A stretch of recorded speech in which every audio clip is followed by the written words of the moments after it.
Hello and welcome to Dawn English. My name is Nadia Naqi. I thought of sharing some of my personal experience while visiting the flood hit areas that I've been to. I'd say that seeing is believing. I did a lot of shows I covered for 2010 floods.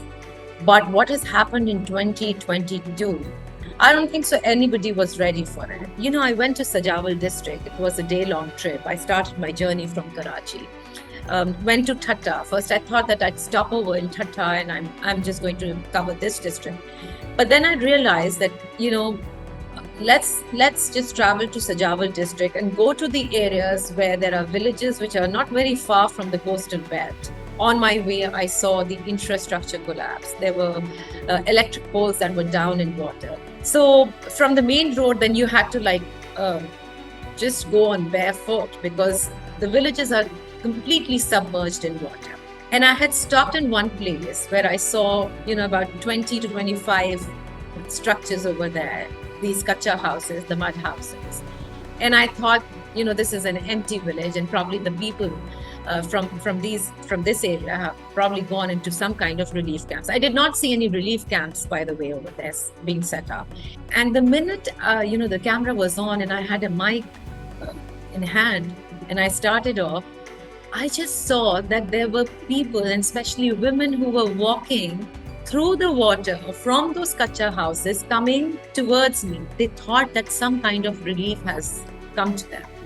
There was an old lady with this stick in her hand. Probably she couldn't walk well, or probably because it's very difficult to walk into this water, because one must understand these were fields. These were crops that are totally submerged in water. There could be snakes, there could be other insects. She just put her hand on my shoulder. She looked in the sky and she said, "Thanks God, there is somebody over here." And I thought to myself, has anybody not arrived yet? Has any relief not come to them yet? So I asked her and she said no. And then they kept on saying that, "Please help us. Get us something, get us food." And I was like, "How long have you been here, trapped in this water?" She said, "It's been days. When rain started, we were just left under the sky." So they said it was so difficult, and it was still difficult for them even at that time.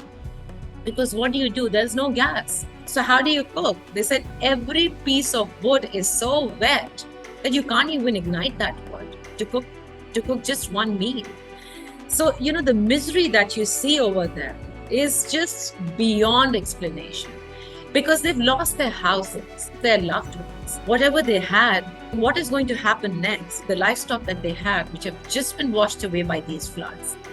So this was just one family, and only just speaking to them, I thought, okay, a lot is now going to come and I have to absorb. You're so overwhelmed by the misery, by what people are saying.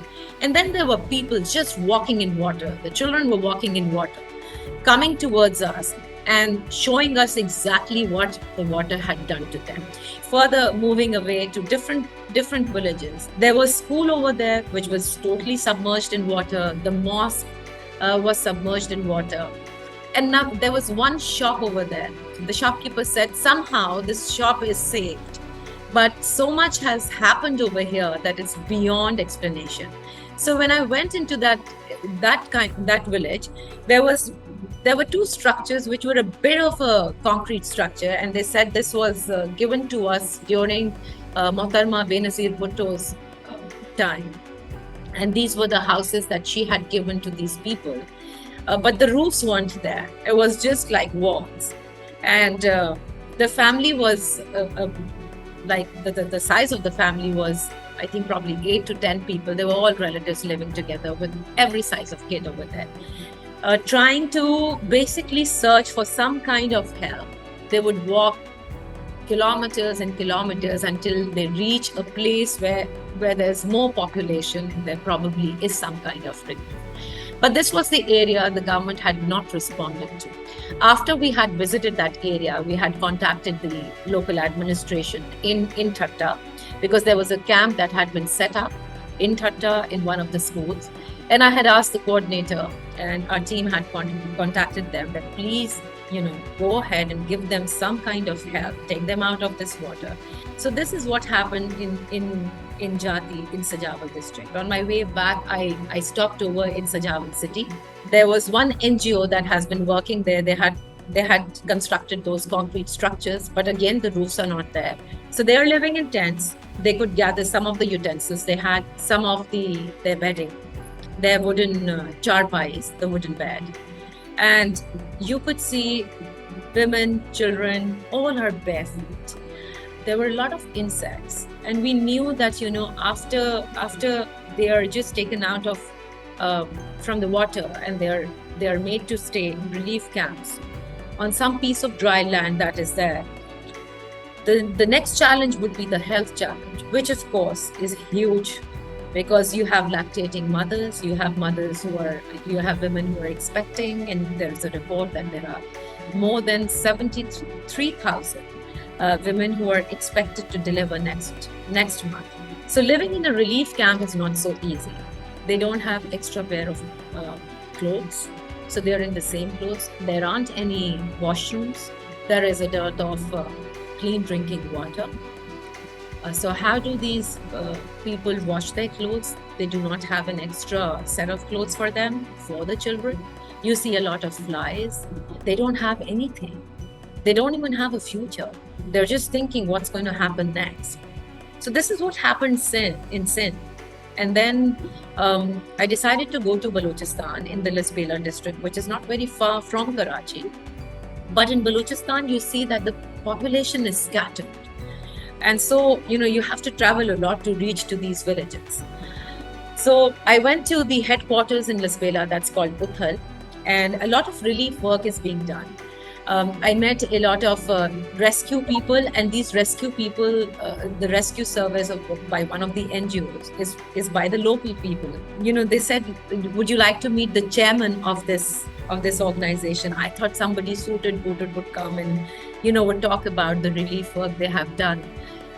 But he was a very young boy in his mid-20s. His name was Ramzan.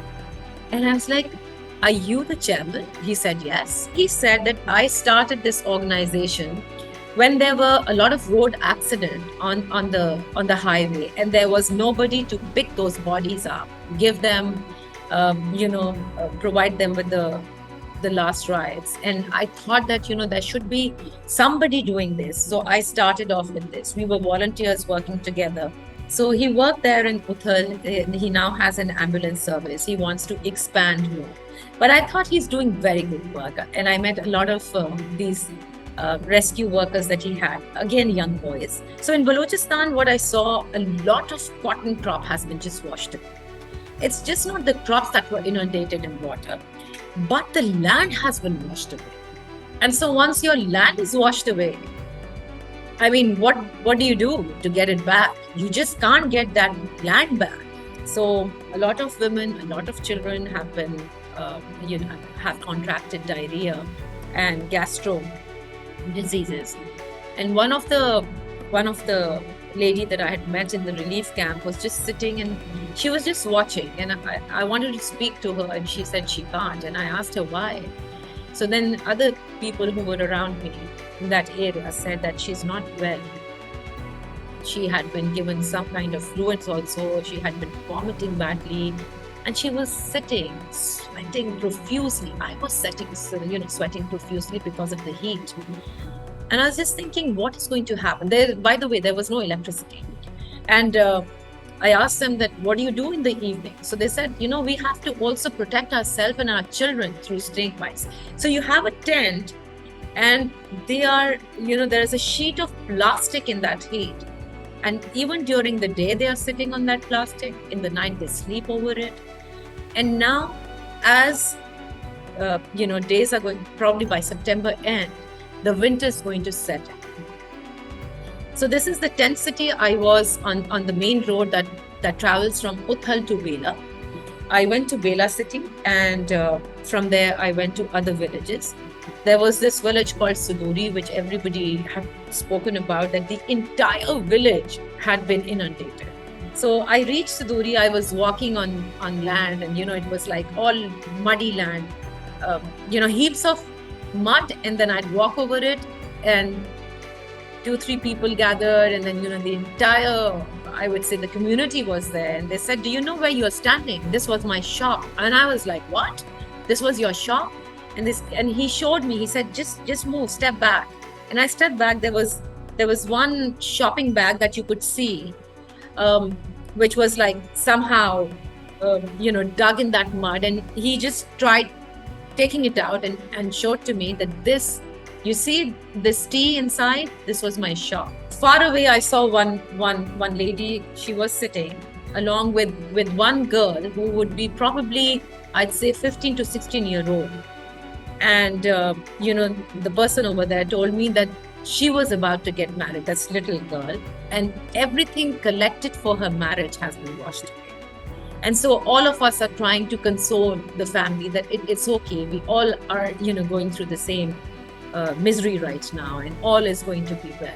What I really liked about in these areas was there's a lot of unity among people.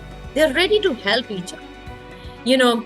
Even if some structure is left behind of those muddy houses, even if a wall is there, everybody, just gathers around. If there is somebody who's unwell, everybody would gather around.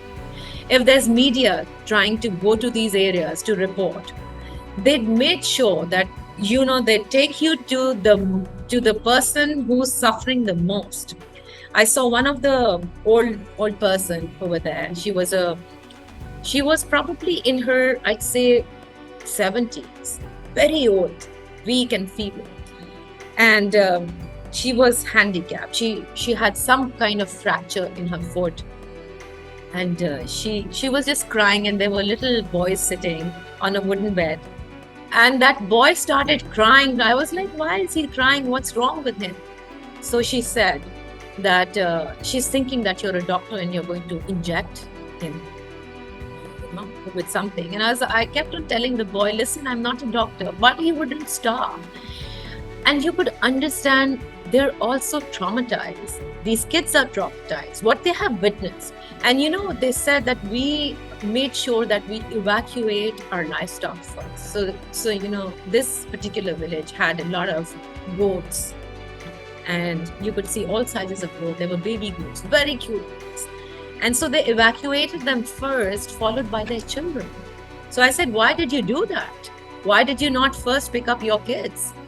So they said, "Because we treat this livestock as our own kids, one. And two, had we lost this, we would have lost everything, because we knew that, our fields would just be inundated in water and all the crop would be lost. So at least we would have some backup." So that was the story of that village. Life in Karachi was totally different when I entered. It was around 10 in the night when I had crossed the toll plaza to enter Karachi.